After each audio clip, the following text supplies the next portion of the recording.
Curvem a cabeça, por gentileza. Senhor, fale ao nosso coração, Pai. Queremos ouvir a Tua voz. Que essa palavra possa ser uma edificação para o nosso coração. Queremos ouvir o Senhor, Deus. Fale conosco, em nome de Jesus. Amém. Vamos lá? Efésios 4, a partir do verso 7. A gente vai ler na Bíblia e depois vamos ler a explicação aqui no telão, tá? Diz assim, Efésios 4, 7. E a graça foi concedida a cada um de nós, segundo a proporção do dom de Cristo. O que significa esse versículo? Aqui no telão comigo, por favor, acompanhe aqui no telão todo mundo. Deus concedeu a graça a cada membro da igreja, não para beneficiar a cada uma dessas pessoas, mas para que elas sejam capazes de realizar a unidade da igreja. Segundo a proporção do dom de Cristo, significa que a medida com que Jesus nos presenteia está baseada tão somente na sua decisão soberana. A razão da diversidade da proporção da graça outorgada a nós por Cristo é para aperfeiçoar em abundância o corpo de Cristo.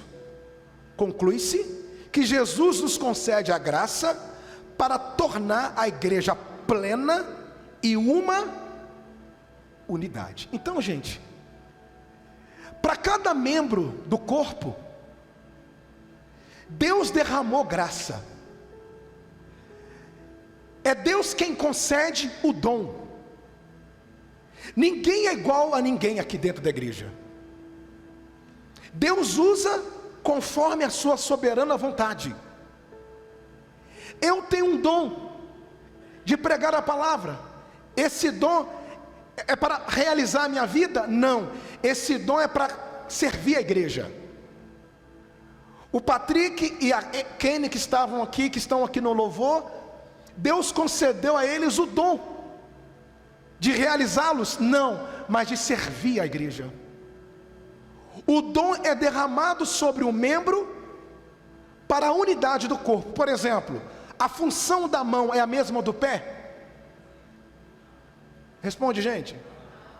Tá bom. Qual é a função mais importante, da mão ou do pé? As duas funções são importantes. Então, a mão tem uma função, mas os dois trabalham para uma unidade. O corpo. A mão trabalha para o corpo e o pé trabalha para o corpo. Então, cada membro da igreja recebeu um dom derramado por Deus. É Deus quem derrama. A proporção de graça vem dele, não de nós. Por isso que você vai ver, poxa, pastor João, igrejas bíblicas também são diferentes umas das outras. É isso mesmo, e sempre vai ser assim. E tem que ser assim. Por exemplo, eu conheci um pastor na semana passada, que a igreja dele, uma igreja bíblica, e a igreja tem mais homens do que mulher. E os homens que frequentam a igreja dele são homens que viviam uma vida errada, porque esse pastor, ele era da bandidagem. O testemunho dele é um testemunho fortíssimo. Qualquer dia desse, se der, a gente traz ele aqui. E os amigos que o conheciam, que eram da bandidagem, muitos estão na igreja com ele. E o culto, a igreja dele, a identidade da igreja dele, abraça essas pessoas. Então nós precisamos de igrejas diferentes, pautadas na palavra, para atender todos os grupos de pessoas, pessoal. Você se identificou com Atos 2, amém. Mas tem gente que não se identifica com ela, se identifica com outra. Louvado seja Deus por isso. E tem que ter muitas mesmo, muitas igrejas diferentes, para atender todos os tipos de pessoas. Ô pastor, eu convido meu filho para vir aqui, mas ele gosta de outra igreja. Ele está se sentindo bem nessa igreja bíblica, deixa ele lá. Não deixa ele lá, não tem problema não, ele está no corpo. Ele se identificou com a igreja. O dom que está derramado naquela igreja, ele se identificou com aquele dom, amém. Quem derrama um dom é quem, gente? É Deus. Igrejas são muitas, mas unidas em um só corpo, que é Cristo. Placas de igrejas são muitas, mas a igreja espiritual é uma só. Continuando agora, no verso 8, na Bíblia, por gentileza, diz assim: por isso, diz, quando ele subiu às alturas, levou cativo o cativeiro, e concedeu dons aos homens. No telão aqui agora, a explicação.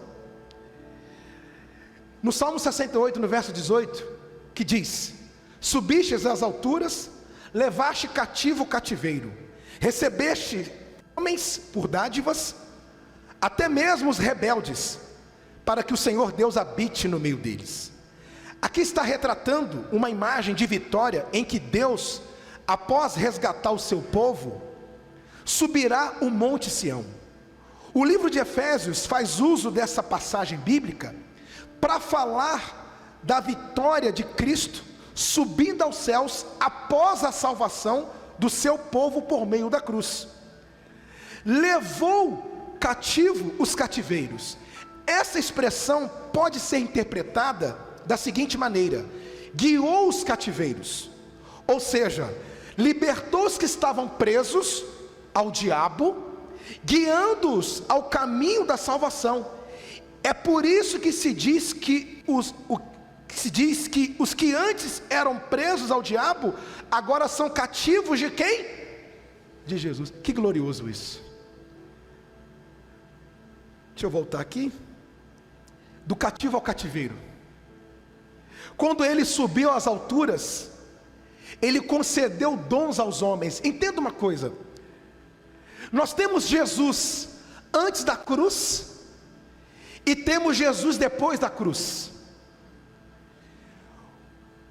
Esse texto se refere ao Cristo ressurreto. Quem é o Cristo ressurreto? Aquele que voltou depois de sua morte. Por exemplo, nós cristãos esperamos a segunda vinda de Jesus. Por que a segunda? Porque a primeira já teve. Quando ele morreu, ele voltou aos discípulos, ele apareceu às mulheres, ele apareceu aos discípulos. E quando ele voltou, já na pessoa do Espírito Santo, os dons foram derramados. E o que aconteceu? Nós que estávamos presos ao diabo, nós estávamos cativos ao diabo. Cristo veio através de sua morte, nos resgatou do cativeiro e nos fez cativos. Hoje nós somos cativos de Cristo, louvado seja Ele por isso. Estávamos presos ao diabo, estávamos perdidos. Esse pastor que eu citei para vocês aqui, que tem um testemunho extraordinário, estava preso a Satanás. Cristo resgatou com sua cruz. Hoje ele é cativo de quem? De Cristo. Você vê que por várias vezes nesse estudo nós mencionamos aqui prisioneiro. Lembra? Paulo falando: eu sou prisioneiro de Cristo. Agora ele fala: eu sou cativo de Cristo. Nós estamos presos em Cristo. Ele nos resgatou através de sua morte, através da cruz. E aí no verso 9 diz assim na Bíblia: ora, o que quer dizer subiu, senão que também havia descido até as regiões inferiores da terra? Versículo 10: aquele que desceu é também o mesmo que subiu acima de todos os céus, para encher todas as coisas. Aqui na tela agora, por favor. Assim, naturalmente, deduzimos que o presente se refere ao versículo 9, também ao Espírito Santo. Por isso, os teólogos mais contemporâneos defendem que esse versículo trata da vinda de Cristo, que já ascendeu e que retorna como Espírito, ou seja, trata da vinda do Espírito Santo. Em João capítulo 16, verso 7, que diz: mas eu vos digo a verdade, convém-vos que eu vá, porque se eu não for, o Consolador não virá para vós outros. Se porém eu for, eu vou-lo enviarei. Cristo, ao ascender, prometeu enviar o Espírito Santo. Desse modo, a vinda do Espírito Santo é uma prova da ascensão de Jesus. Ascensão, o que é ascensão? Subiu. Que Jesus disse para os discípulos: é necessário que eu vá, para que Ele vos envie quem? Então a Bíblia se divide em 3 partes. Nós temos as 3 pessoas da Santíssima Trindade na Bíblia. Se você observar o Antigo Testamento, nós temos Deus, o Pai, revelando o seu plano através dos profetas, os profetas pregando que viria o Messias, que as pessoas tinham que se arrepender. Nos Evangelhos nós temos já o Messias, que é Jesus encarnado. Então nós temos o Pai que elabora o plano, nós temos o Filho que cumpre o plano nos Evangelhos, e nós temos agora, quem? O Espírito Santo, que revela todo esse plano no coração dos ouvintes. Nós temos o Espírito Santo agora, que vem revelar sua vontade em nosso coração. Então o Espírito Santo só existe, só há o Espírito Santo em nosso meio, porque Cristo subiu. Agora você entende por que ele disse para os discípulos: estarei convosco na despedida de Jesus. Ele despedindo dos discípulos, ele dando tchau para os discípulos, ele vira e fala: estarei convosco até a consumação. Como assim, Jesus? O Senhor está despedindo da gente, está dizendo que vai estar com a gente até o último dia? Ele estava se referindo a quem? O Espírito Santo. O Espírito Santo é a última pessoa da Santíssima Trindade, porque é o último na Bíblia. É Ele quem faz toda a obra hoje. Nós não temos Jesus encarnado aqui, mas o Espírito dele está aqui. O Espírito Santo está aqui. Então é Ele quem faz tudo. E aí no verso 11 diz assim, aliás, desculpa, faltou um pedaço aqui da explicação, desculpa, aqui na tela. A interpretação segunda a vinda do Espírito Santo comporta naturalmente o contexto em que esse versículo foi escrito, pelo qual a vinda do Espírito Santo enche a igreja e todo o universo. O Cristo ascendido é o Espírito de Cristo, ou seja, pelo Espírito Santo faz-se a ligação entre o céu e a terra. A igreja não é uma existência solitária na terra. Por meio do Espírito Santo, ela mantém um profundo relacionamento com o Senhor que está no céu. Todo o poder dos céus está sendo derramado hoje sobre a igreja e preenche a cada um de nós com graça. Maravilha. Ele enche todas as coisas através de quem? Do Espírito Santo. O Espírito Santo enche o nosso coração. O Espírito Santo faz toda a obra na igreja. A igreja não é um lugar solitário. Quem faz a obra na igreja é o Espírito Santo. Nós temos as pessoas, a gente vai falar sobre isso já. Nós temos os braços na igreja, nós temos os instrumentos. O Patrick estava aqui com o violão, mas o violão está aqui agora parado.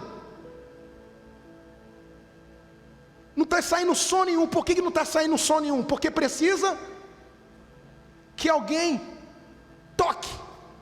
Então imagine, o Espírito Santo é quem toca, e nós somos o instrumento. Eu posso trocar o violão, posso colocar, no lugar do violão, posso colocar um teclado, posso? Posso, mas mesmo assim vai precisar de um tecladista. Então o Espírito Santo é Ele quem faz, é Ele quem usa, é Ele quem enche. Então, gente, a igreja sem o Espírito Santo não é igreja. Aquilo que nós pregamos no domingo passado, você vai embora para casa, mas quem vai te confrontar no pecado? Quem vai falar que você está fazendo coisa errada? Quem vai te exortar? É o pastor? Não, que eu vou estar na minha casa, eu vou estar trabalhando. Quem vai te exortar, quem vai te conduzir é o Espírito Santo que encheu o seu coração. Amém. Ele fala com a gente a todo minuto, pessoal. Tem gente que fala assim: Deus não está falando mais comigo. Ele fala, o problema é que a pessoa não para ouvir. Porque essa é a função do Espírito Santo, é encher. A função do Espírito Santo é conduzir. A função do Espírito Santo é exortar. Essa é a função dele. Essa é a função dele. Na aula de teologia de terça, o professor Nix, que é um pastor também, maravilhosa a aula dele, maravilhosa. Aconselho a você a fazer o curso. E ele falando de como Deus trabalhou tudo. O período de silêncio, que não foi exatamente um silêncio, foi um silêncio profético. Deus ficou em silêncio profeticamente, mas Deus estava trabalhando. Deus preparou o cenário para Jesus. Me explica uma coisa, como a obra de Deus alavancou. O que aconteceu em Atos 2, pessoal, foi uma coisa histórica, uma coisa extraordinária. Em um dia só, o mundo inteiro foi evangelizado, porque era dia de Pentecostes.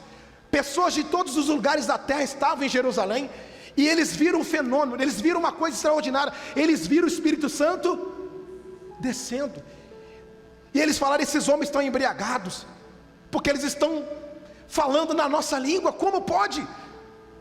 Eles estão falando no nosso idioma. Num dia só, numa tacada só, o mundo todo foi evangelizado, por obra de quem? Espírito Santo. É o Espírito Santo, pessoal. A gente tem que aprender a confiar nele, que às vezes a gente quer fazer na força do braço.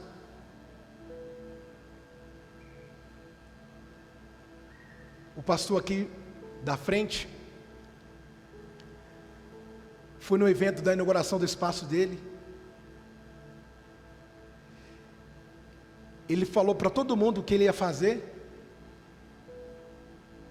avisou os irmãos, avisou a família.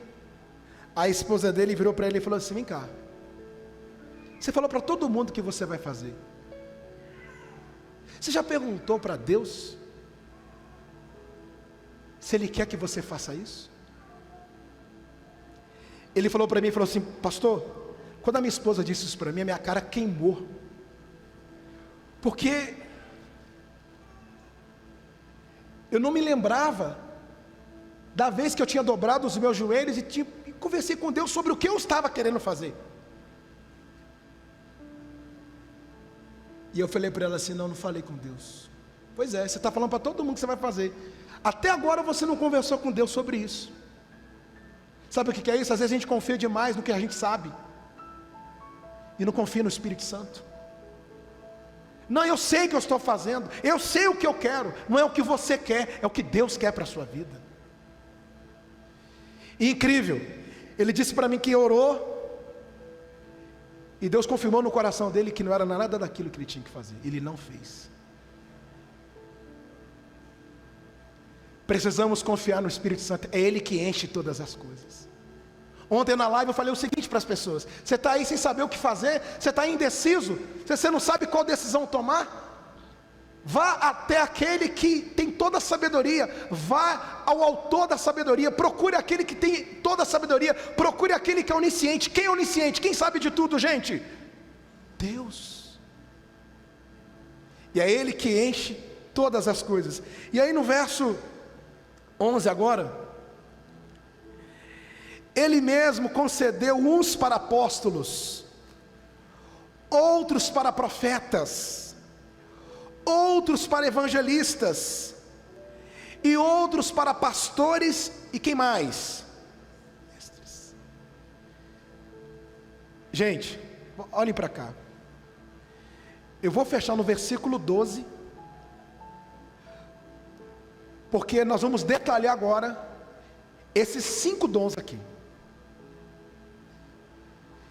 Esses 5 dons você precisa saber.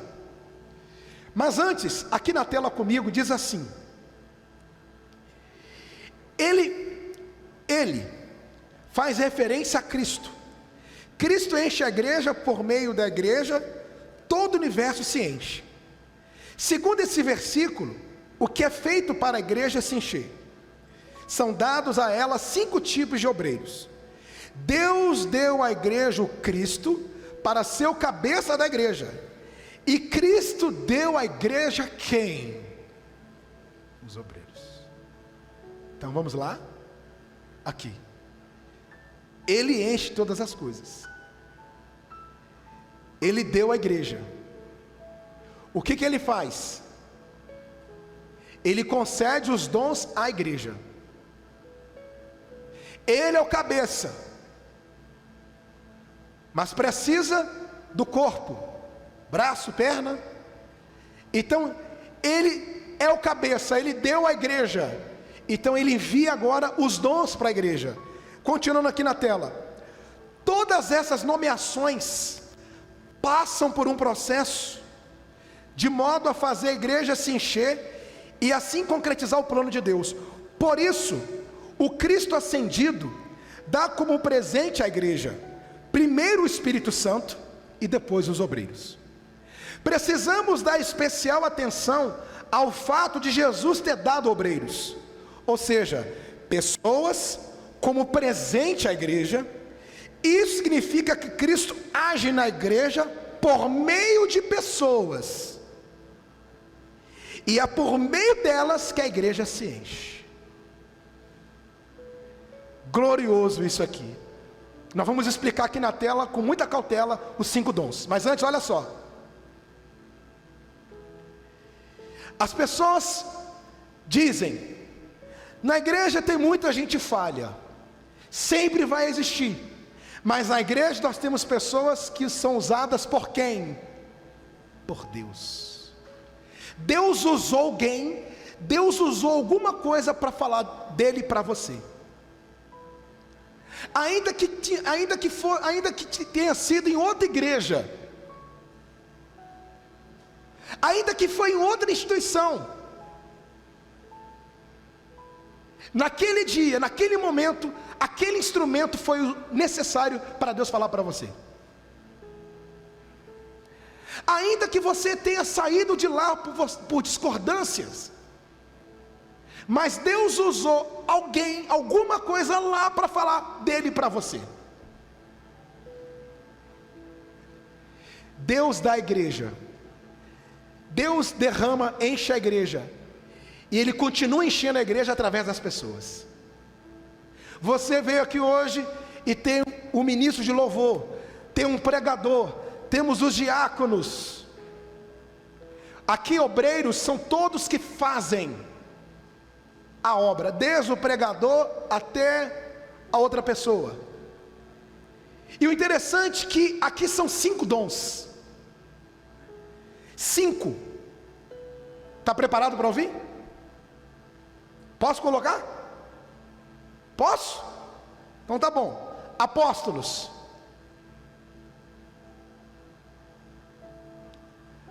Refere-se aos obreiros que receberam uma ordem especial de Deus para o trabalho da edificação da igreja. Quando se fala nos 12 apóstolos, nos 12 apóstolos, está errada essa escrita, mas vamos lá. Dos 12 apóstolos de Cristo, sempre que se usa algum artigo na frente da palavra apóstolo, normalmente se interpreta como sendo um dos 12 apóstolos ou apóstolo Paulo. Mas durante a época da igreja primitiva, a palavra apóstolo era utilizada para denominar todos que estavam dispersos pelo mundo, realizando a obra de inauguração da igreja. Por isso, nos dias de hoje, não cabe mais a intitulação de alguém como apóstolo. Temos até dizer que herdamos os trabalhos de um apóstolo, mas apóstolo como obreiro ou ministro só encontramos no período da igreja. Então entenda, qual era a função do apóstolo? O apóstolo que começava, polegar, grava aí, aqui ó, eu vou falar dos 5 usando a mão. Polegar, o polegar é o único dedo que toca em todos os dedos. Então o apóstolo é aquele que abria o trabalho, que começava. O apóstolo Pedro, o apóstolo Paulo, que viajava, que abria as igrejas. Hoje, herdamos o trabalho dos apóstolos? Sim. Sim. Só que não há mais o título de apóstolo. O título de apóstolos, ele coube apenas na igreja primitiva. Mas pastor, eu conheço gente que usa, acho que o Instagram, olha aí, Flávio, por favor. Colocou? Tá. É que eu estou acompanhando aqui também. Hoje, tem gente que usa, sim. Só que os apóstolos mesmo, foram os 12. Aliás, os 13, né? Se referindo aí a Paulo, que foi o último apóstolo. Mas nós herdamos esse trabalho. Por exemplo, tem igrejas, tem lugares que nunca ouviram falar de Jesus.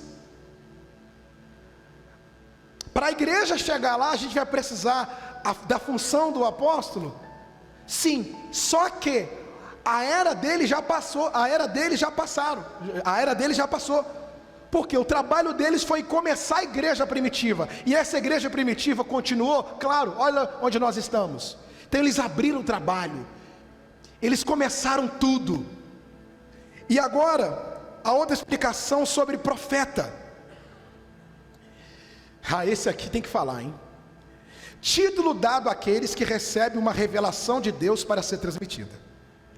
Os profetas no Velho Testamento eram responsáveis pela pregação da palavra de Deus. Baseados em longos estudos, os teólogos concluíram que o sentido desse versículo é de que já no tempo em que o livro de Efésios foi escrito, a função dos profetas e apóstolos encontrava-se encerrada. Hoje, parte do que era a função do apóstolo foi transferida aos que pregam o evangelho. Então entenda uma coisa, isso aqui tem que falar, porque a internet está infestada dessa gente. Todo pastor é profeta? Responde para mim.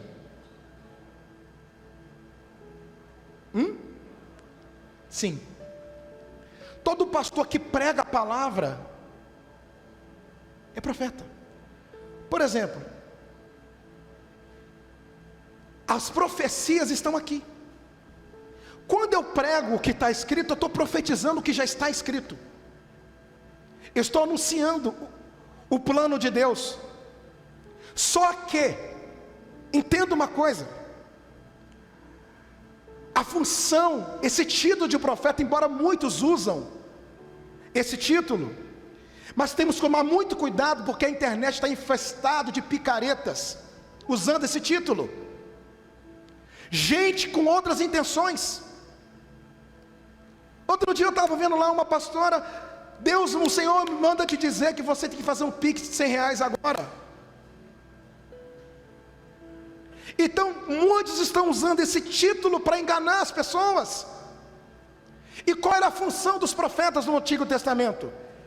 Eles anunciavam o que estava para acontecer. Eles chegavam na cidade, o Senhor mandou dizer o seguinte para todo mundo: vai acontecer isso, isso, isso, isso. E as profecias eram dadas por quem?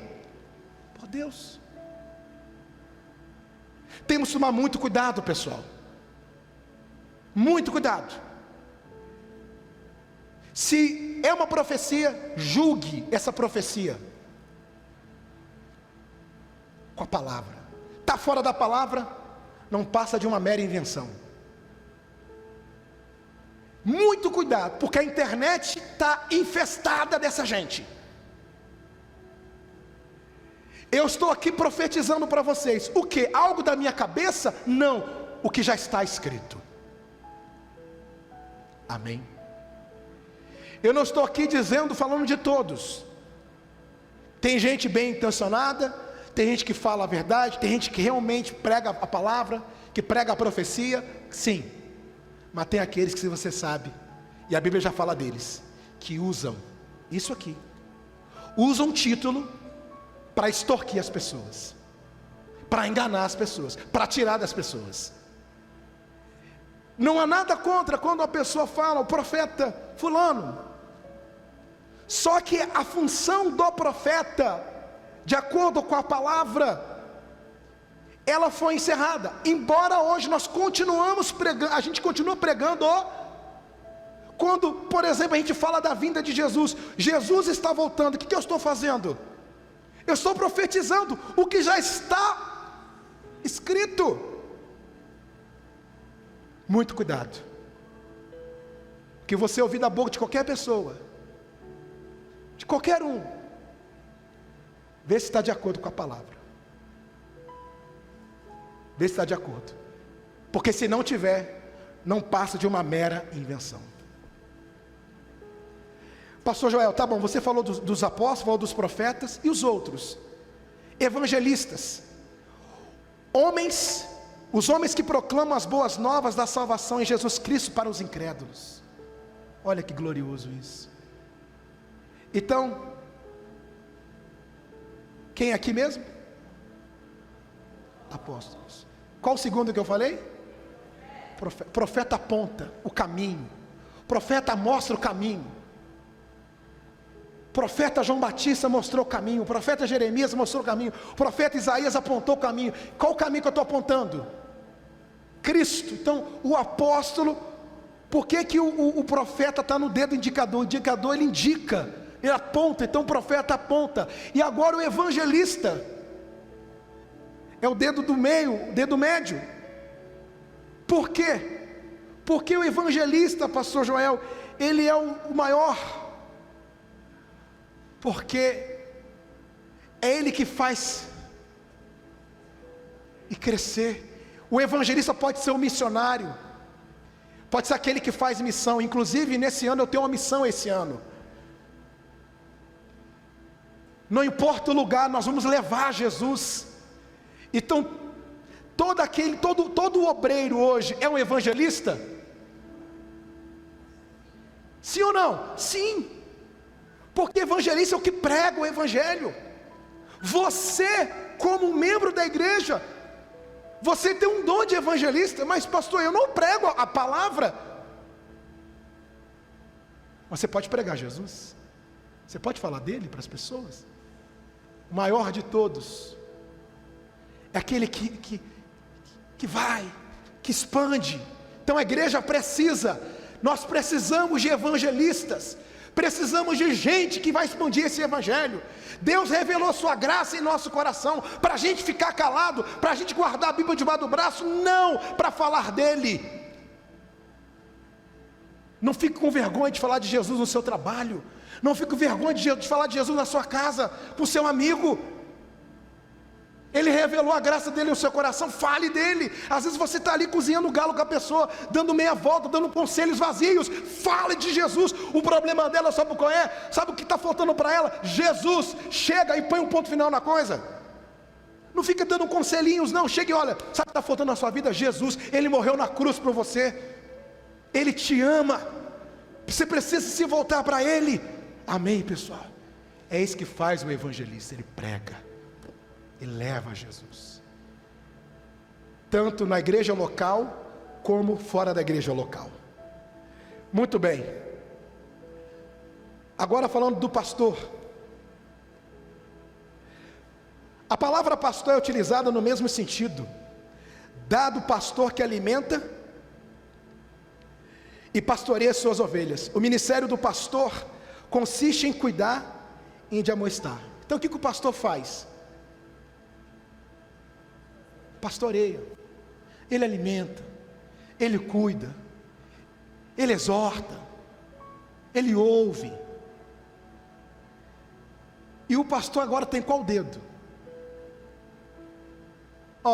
Mestre, desculpa, apóstolo, profeta, e agora quem? Por que o pastor está nesse dedo? É o dedo que coloca a aliança. Qual é a função do pastor? Levar a ovelha até a aliança com Deus. O pastor pastoreia, ele cuida. Todo pastor é evangelista? Sim, porque ele prega. Então ele leva o povo à aliança. Tá bom, pastor Joel, entendi. E os mestres? Refere-se àqueles que desempenham uma das funções do pastor, que é de ensinar a palavra de Deus. Pastor, e agora quem? Porque o mestre é o último dedo menor. Por mais que o mestre é o que sabe, é o que tem mais conhecimento, mas ele serve todos. Por mais que ele é maior em sabedoria, mas na escala dos dons, ele se sente. Jesus disse: o maior serve o menor, então ele se sente o menor. E o dedo mindinho é o dedo que você limpa o ouvido. Então o que o mestre faz? Ele ensina. Ele vem com ensinamento. Só que hoje, gente, tanto pastores e mestres, os dois são um só. O que eu estou fazendo aqui? Ensinando. Pastores e mestres aqui na tela. No livro de Efésios foi chamado de pastor aquele que lidera e cuida da igreja, ao mesmo tempo que chama de mestre aquele que interpreta, ensina e transmite a palavra de Deus. Assim percebemos que o pastor dos dias de hoje comporta em si as mesmas funções de pastor e de mestre descritas no livro de Efésios. Esse livro nos ensina que o objetivo mais importante de uma igreja é a unidade e o amadurecimento. E com o intuito de alcançar esse objetivo, o pastor lidera e ensina a palavra de Deus. Então hoje nós temos não só mestres, não só pastores, pastores e mestres. Hoje nós temos evangelistas, pastores e mestres, e todos por uma causa só. Qual é a causa? O evangelho, o reino de Deus, levar a palavra dele. Deus derramou o dom sobre nós, para que através de nós a igreja tivesse apenas uma unidade. Eu vou fazer o seguinte, o versículo 12, eu vou deixar com o pastor Edgar domingo que vem. Fique de pé no seu lugar, por favor.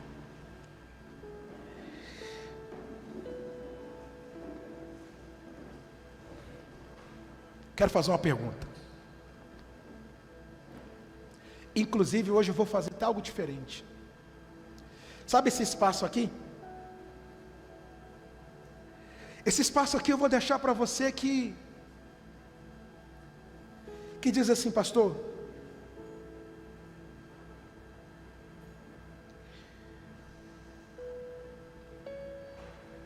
eu quero achar o meu lugar no corpo. Você que, por exemplo, se sente cobrado em alguma coisa.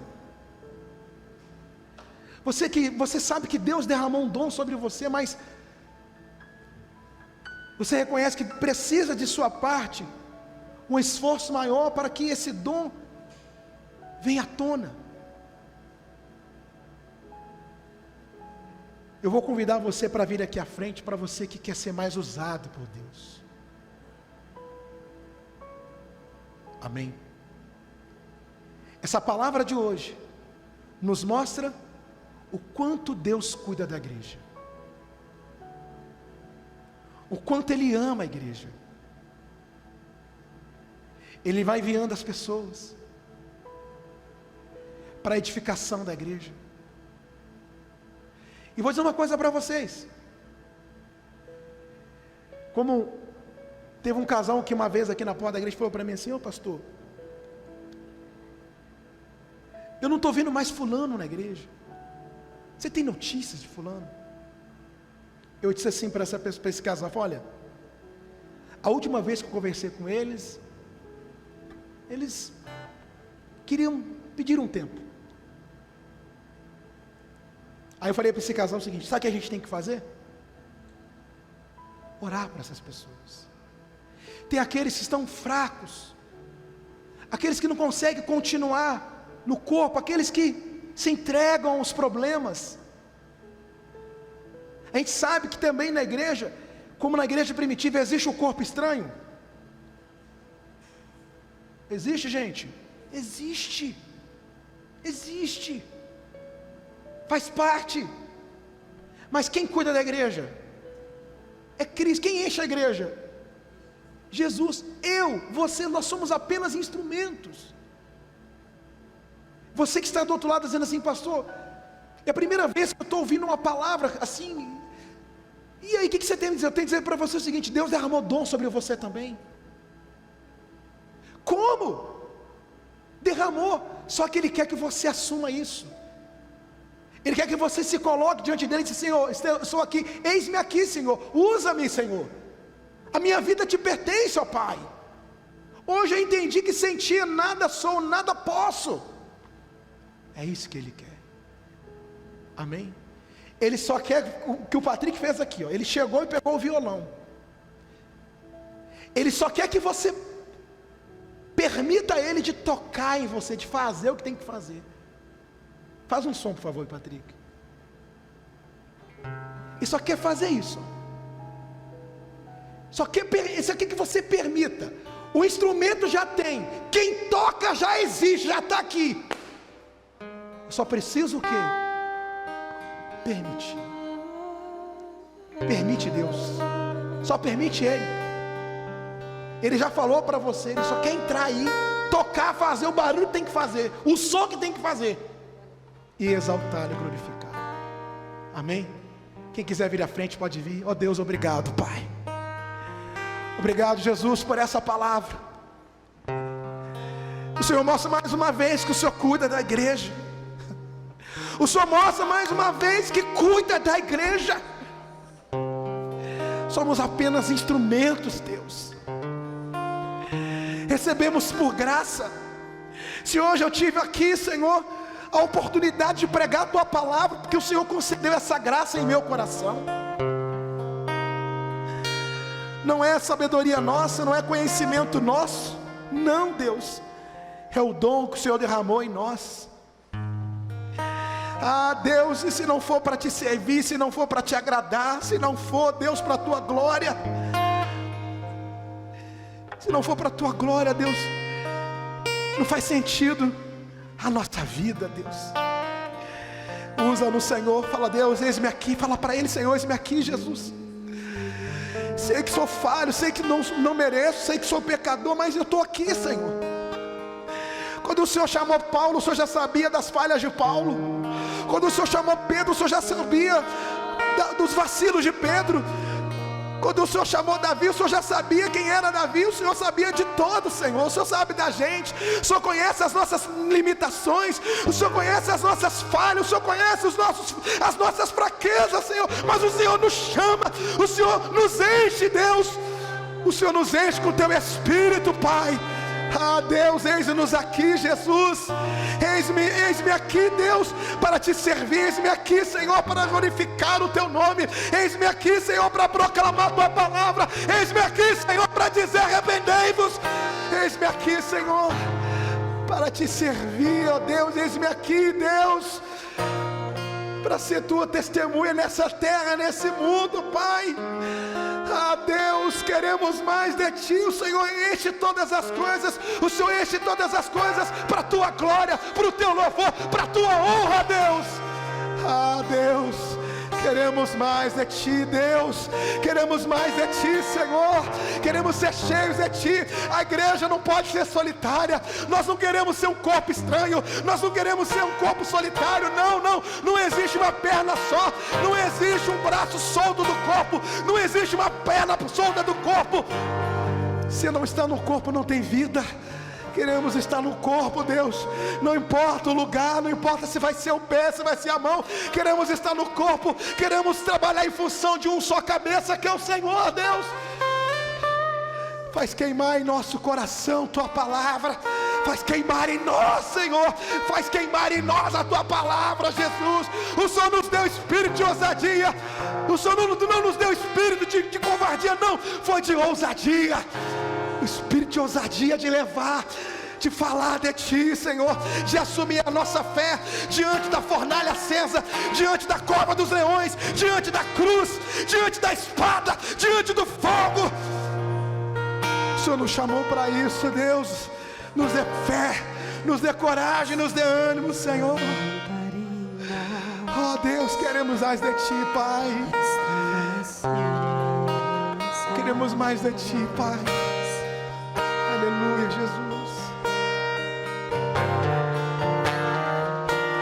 Só estou esperando uma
eu abro a minha casa, pode morar aqui, pode morar aqui.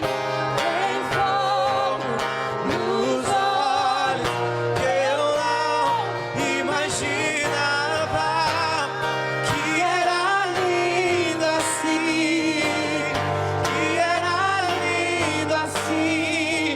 Meu noivo esperado, eu abro a minha casa, pode morar aqui, pode morar aqui, pode morar aqui, pode morar aqui, pode morar.